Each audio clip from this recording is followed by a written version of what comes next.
med school and join Doctors Without Borders. As if the high risk of malaria, constant fear of Somalian pirates, and black market human kidney harvesting weren't bad enough. The poisonous snakes and venomous spiders she often found in her residence and shoes were sufficient to send her running back home. Still, she wanted to help people.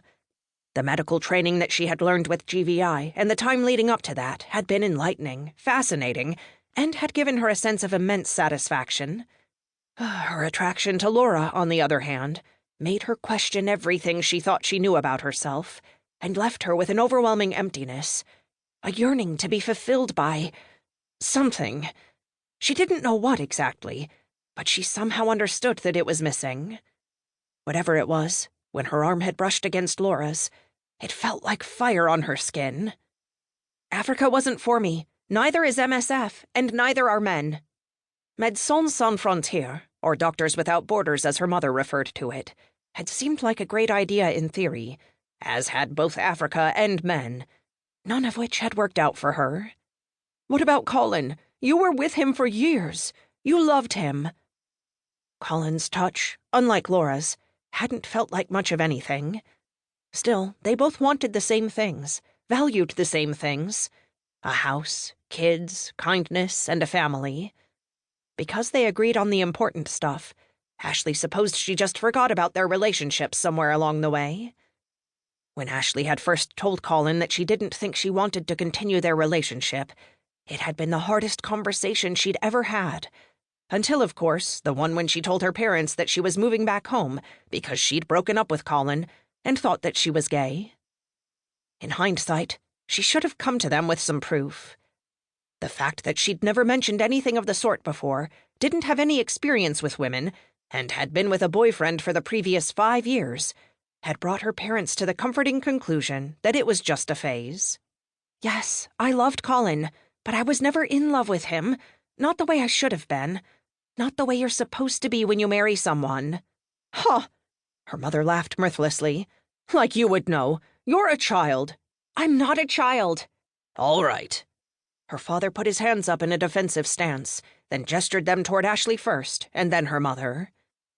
This reminds me of that summer I thought I was bush queer, her father started. James, honestly, enough with that. You're only encouraging her. You're not queer.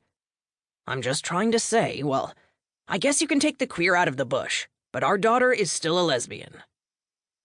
The comment was so absurd that the three of them couldn't help but laugh, and it was the break in tension they needed. Her mother pulled a paper towel from the roll and wiped her eyes. The tears stopped, and she looked to Ashleigh. I just want you to be happy, and you're not. That much was true. After she quit GVI, returned from Kenya, and moved back in with her parents, she'd spent the last 2 years going through the process of becoming a paramedic and establishing herself as a lesbian. The first part was easy. She had similar medic training from her time abroad, and she'd always had a knack for tests. Proving to herself and everyone else that she was a lesbian had been a little messier. If she'd been less naive, she would have approached things with Denise differently. She thought back to the night she met Denise at Tango, the only women's bar she knew of in Toronto's gay village. She hadn't known where else to go to shake the lesbian tree and hope some forbidden fruit would drop in her lap. Unwittingly, she'd been looking for love in the wrong place, but she'd fallen for Denise regardless of the numerous red flags. While Ashleigh was looking to find a partner, Denise had been looking for nothing more than a challenge, but her bad girl demeanor had sucked Ashleigh in. Her entire life she'd been careful, done what was expected of her, played on the safe side. She'd gotten together with Colin in first year because he was her best friend. She'd followed Colin to Kenya for similar reasons. He felt safe, comfortable, like an old robe she simply slipped on because she knew it would fit. You're right, Ashleigh said. I'm not happy, but I plan to be.